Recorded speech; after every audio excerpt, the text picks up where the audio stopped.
Dictation start होगी 5 second बाद। Yes, राजनीति के अपराधीकरण को लेकर बरसों से जताई जा रही चिंता में हमेशा इजाफा ही होता रहा है। सुप्रीम कोर्ट में एक याचिका की सुनवाई के दौरान पेश ताज़ा आंकड़े राजनीति को अपराध मुक्त बनाने की उम्मीदों और सुप्रीम कोर्ट के प्रयासों पर पानी फेरते दिख रहे हैं। रिपोर्ट के अनुसार मौजूदा और पूर्व सांसद और विधायकों के खिलाफ लंबित मामले 2 साल में ही 17% बढ़ गए। 5 राज्यों के चुनावों और उपचुनावों को भी जोड़ें तो यह संख्या और बढ़ गई। यह तो सब है जब सुप्रीम कोर्ट राजनीति के अपराधीकरण की रोकथाम की दिशा में सख्ती अपनाते हुए ऐसे मुकदमों को तेजी से निपटाने की प्रक्रिया की सतत निगरानी कर रहा है।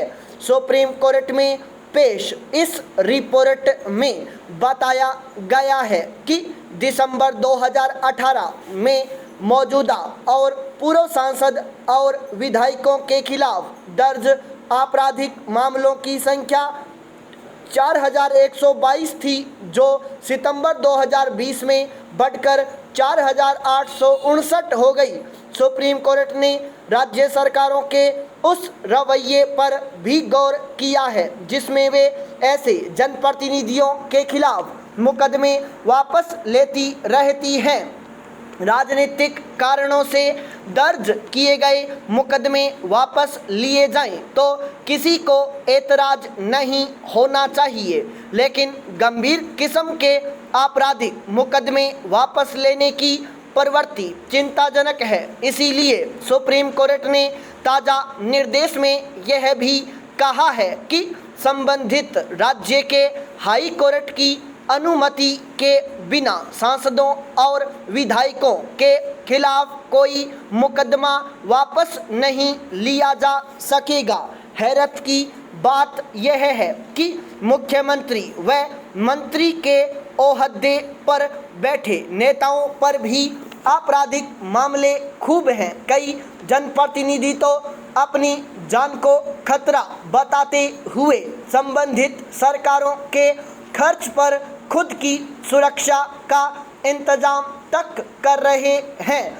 चुनाव सुधारों के तमाम प्रयास होते रहे हैं, इससे भी इनकार नहीं किया जा सकता, लेकिन राजनीति में अपराधियों का प्रवेश बेरोक-टोक होने का एक बड़ा कारण और है। हमारी विधायिकाओं में चुनाव मैदान में उतरने वाले प्रत्याशी शपथ पत्रों में आपराधिक प्रकरणों की जानकारी तो देते हैं, लेकिन वह सही है या नहीं यह देखने वाला कोई नहीं है।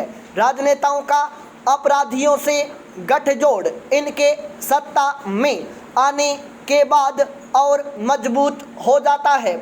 ऐसे माहौल में हमें संविधान सभा की आखिरी बैठक में डॉक्टर राजेंद्र प्रसाद का वह कथन याद करने की ज़रूरत है जिसमें उन्होंने कहा था, अच्छे लोग चुनकर आते हैं तो वे खराब संविधान को भी अच्छा बना सकते हैं, लेकिन यदि ऐसा नहीं है तो संविधान देश की मदद नहीं कर सकता। पाई पैरा चेंज। एक तरफ पुलिस थानों में पीड़ित की FIR दर्ज नहीं होने की शिकायत आम है, दूसरी तरफ FIR दर्ज करने की व्यवस्था का दुरुपयोग भी हो रहा है। उदाहरण के लिए सिविल मुकदमों के निस्तारण में लगने वाले लंबे समय व भारी कोर्ट फीस भुगतान की शर्त को देखते हुए यह धारणा मजबूत हो गई है कि गिरफ्तारी का दबाव बनवाकर न्याय शीघ्रता से प्राप्त किया जा सकेगा। परिणाम स्वरूप लेन देन जैसे विवादों के सिविल मुकदमों को जबरन फौजदारी रूप दे दिया जाता है। दहेज, प्रताड़ना तथा यौन शोषण के मिथ्या आरोप लगाकर भी एफआईआर को अवैध वसूली का माध्यम बना लिया गया है। कहीं पुलिस की पैनी पूछताछ से बचने के लिए सीधे ही न्यायालय से धारा 156 सीआरपीसी के तहत आदेश प्राप्त कर मुकदमा दर्ज करवाया जाता है। वहीं कुछ थाने वाले भी धारा 156 सीआरपीसी के तहत गैर जमानती धाराओं में कोर्ट का आदेश लाने की सलाह दे देते हैं ताकि मिलीभगत के आरोप से बचा जा सके। न्यायालय जाने से पहले जिले के एसपी को रजिस्टर्ड पोस्ट से एफआईआर दर्ज करने के लिए भेजने की विधिक आवश्यकता की खानापूर्ति भी की जाती है। प्रियंका श्रीवास्तव प्रकरण में सुप्रीम कोर्ट के निर्देशानुसार वर्ष 2015 से मजिस्ट्रेट के समक्ष यह शपथ पत्र प्रस्तुत करना अनिवार्य है कि थाने पर तथा एसपी को दिए जाने के बाद भी एफआईआर दर्ज नहीं की गई है। ऐसा सशपथ आरोप लगाए जाने के बावजूद न्यायालय थानेदार या एसपी के खिलाफ कभी स्वतः पर संज्ञान नहीं लेता, जबकि एफआईआर दर्ज नहीं करना भी एक दंडनीय अपराध है। नेशनल क्राइम रिकॉर्ड ब्यूरो के अनुसार 2017-2019 में पूरे भारत में कोर्ट के जरिए लगभग 3.30 लाख एफआईआर दर्ज हुई, यानी सुप्रीम कोर्ट के निर्देशों को 3.30 लाख बार दरकिनार किया गया। कोर्ट के आदेशों की अवमानना पर किसी थानेदार या एसपी की जिम्मेदारी तय नहीं की गई।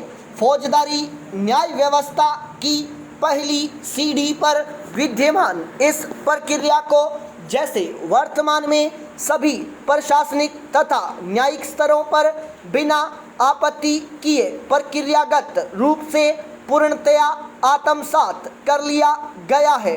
वास्तव में धारा 156 सीआरपीसी के तहत पारित ऐसा प्रत्येक आदेश प्रशासनिक तंत्र तथा न्यायिक निर्देशों की घोर विफलता का प्रतीक माना जाना चाहिए।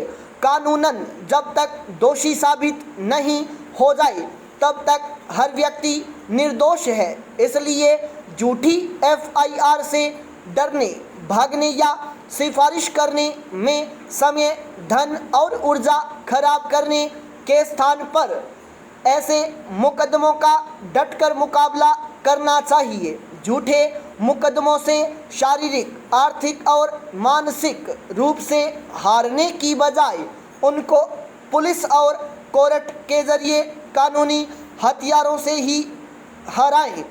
अग्रिम जमानत लेने, दुर्भावनापूर्ण तथा अपोषणीय एफआईआर को हाई कोर्ट से निरस्त करवाने की याचिका प्रस्तुत करने के अलावा अनुसंधान के दौरान मिथ्या साक्ष्य गढ़ने वाले व्यक्तियों के खिलाफ भीमा राजू प्रकरण में निर्धारित विधि अनुसार धारा 193 आईपीसी के तहत सीधे ही कार्रवाई की मांग। धारा 156 सीआरपीसी के तहत मजिस्ट्रेट न्यायालय में ही सुधीर भास्कर राव तांबे निर्णय के तहत अनुसंधान अधिकारी परिवर्तित कराने एवं साकेरी बसु निर्णय के तहत प्रॉपर अनुसंधान कराए जाने का प्रार्थना पत्र प्रस्तुत करने, धारा 384 से 389 आईपीसी के तहत परिस्थितिनुसार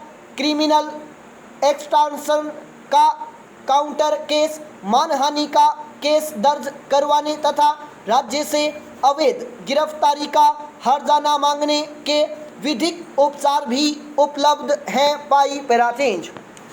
कौवा चला हंस की चाल और अपनी ही चाल भूल गया, कुछ ऐसा ही हाल हो रहा है राजस्थान के शिक्षा विभाग ने अंग्रेजी स्कूलों के बढ़ते रुझान को देखते हुए प्रदेश में ताबड़तोड़ सरकारी स्कूलों को अंग्रेजी माध्यम के महात्मा गांधी राजकीय इंग्लिश मीडियम स्कूलों में बदलना शुरू कर दिया। स्टॉप।